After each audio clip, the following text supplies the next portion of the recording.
আসসালামু আলাইকুম, সবাই কেমন আছেন? আশা করি আল্লাহর রহমতে সবাই ভালোই আছেন। তো যে যেখান থেকে আজকে আমার এই ব্লগটি দেখছেন, সবাইকে আন্তরিক শুভেচ্ছা জানিয়ে আজকের ব্লগটা শুরু করছি। তো আজকে সকালে আমার একটু দেরিতে ঘুম ভেঙেছে। ঘুম থেকে ওঠার পর দেখলাম মেহের আমার বাবা নাস্তা তৈরি করছে। আর আজকের নাস্তায় থাকছে ডিম পাউরুটি। নাস্তা করার পর চলে আসলাম রান্নার প্রস্তুতি নেওয়ার জন্য। এখানে আমি ভাতের চাল ধুয়ে নিয়েছি। আর এখানে নিয়েছি একটা দেশি মুরগি, এটা আমার আম্মু বাড়ি থেকে পাঠিয়েছে।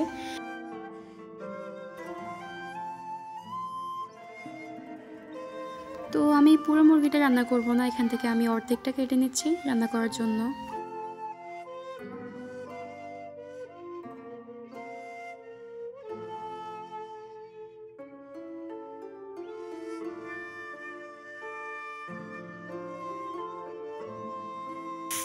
প্রায় এক সপ্তাহ ধরে আমি বাহিরে রান্না করছি না, এই জন্য দেখতেই পাচ্ছেন বাহিরে রান্নাঘরটা কী অবস্থা হয়ে আছে। তো আমি এখন ঘরটা ভালোভাবে ঝাড়ু দিয়ে পরিষ্কার করে নিচ্ছি। তারপর রান্নার সব উপকরণ রেডি করে চলে আসলাম, এখন শুধু রান্নাটা বসিয়ে দেব। তো আমি চুলোয় ভাত বসিয়ে পাশে বেগুন ভাজির জন্য একটা কড়াই বসিয়ে দিলাম, তারপর চুলোয় আগুন জ্বেলে দিচ্ছি।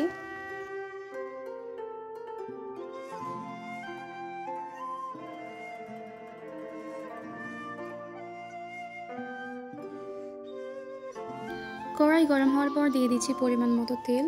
আর তেলটা কিন্তু একটু কম দিচ্ছি, কারণ হচ্ছে বেগুন ভাজি করতে তেল বেশি লাগে না।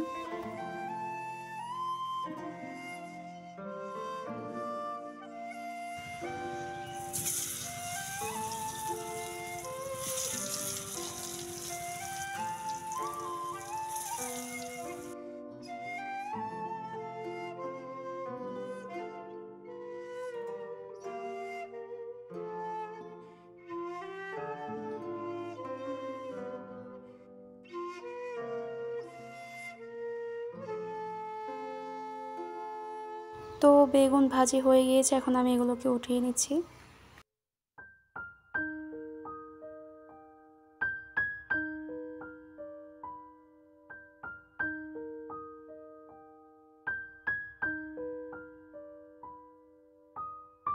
তারপর মাংস রান্নার জন্য একটা পাতিল বসিয়ে দিলাম আর দিয়ে দিলাম পরিমাণ মতো তেল।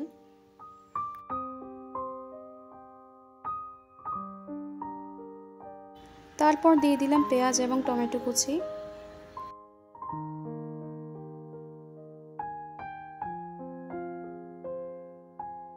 দিয়ে দিচ্ছি পরিমাণ মতো রসুন বাটা।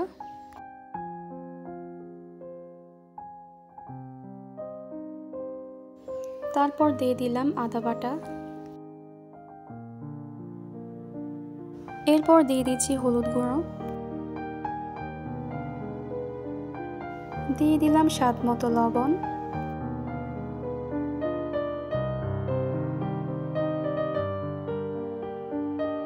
আদা রসুন কিছুক্ষণ ভাজা হওয়ার পর যখন একটু ভাজা ভাজা স্মেল বের হবে, তখন দিয়ে দিব হালকা পরিমাণে পানি এবং দিয়ে দিচ্ছি এখানে জিরা, ধনিয়া এবং গোলমরিচ গুঁড়ো।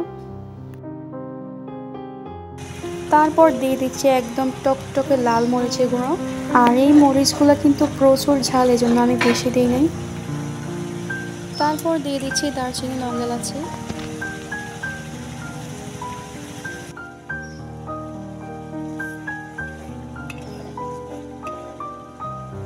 মশলাটা কিছুক্ষণ কষানোর পর যখন তেল উপরে উঠে আসবে, তখন দিয়ে দিব মাংসগুলো।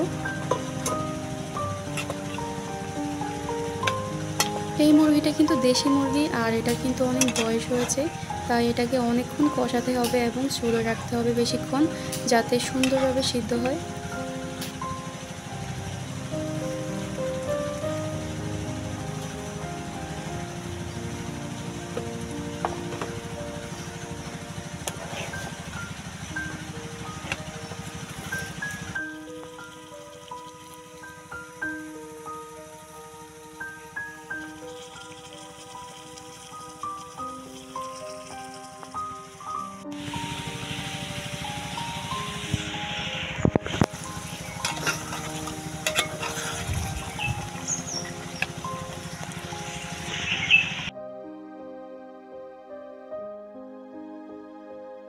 তো এদিকে আমার ভাত রান্না হয়ে গিয়েছে, আমি এখন ভাতের মাড় ঝরিয়ে নিচ্ছি।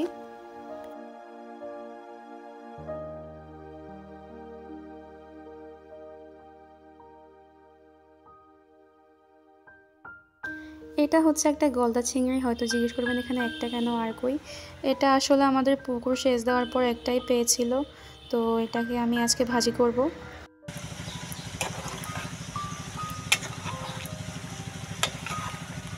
মাংস কষানো হয়ে গিয়েছে, এখন আমি এখানে আলু দিয়ে দিয়েছি।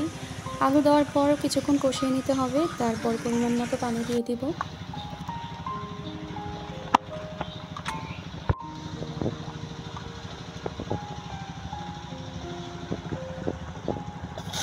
তারপর আমি চিংড়ি মাছটাকে ভেজে নিচ্ছি।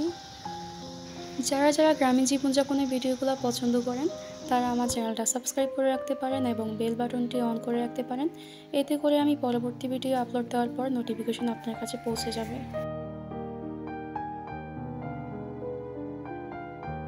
তো রান্নার শেষ পর্যায়ে এসে আমি মাংসের মধ্যে কিছু কাঁচামরিচ দিয়ে দিলাম, আর কাঁচামরিচের ফ্লেভার কিন্তু মাংস অনেক ভালো লাগে। তো দেখতেই পাচ্ছেন চিংড়িটাও ভাজা হয়ে গিয়েছে।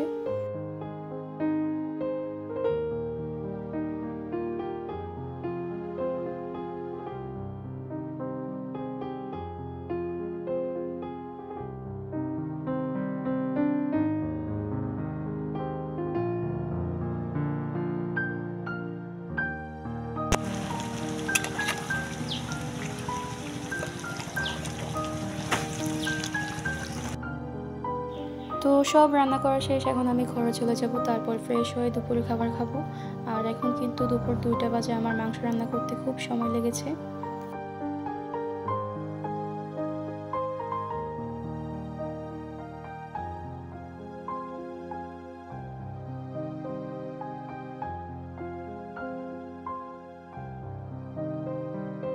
তারপর চলে আসলাম দুপুরে খাবার খাওয়ার জন্য। আর আজকের ব্লগটা আপনারা কেমন লেগেছে অবশ্যই আমাকে কমেন্টে জানাবেন। আজকের ব্লগটা যদি ভালো লাগে তাহলে ভিডিওতে একটা লাইক করে আমার চ্যানেলটা সাবস্ক্রাইব করে আমার পাশেই থাকবেন। আজকের ব্লগ এই পর্যন্তই, দেখা হবে আগামী ভিডিওতে। সেই পর্যন্ত ভালো থাকবেন, সুস্থ থাকবেন। আল্লাহ হাফেজ।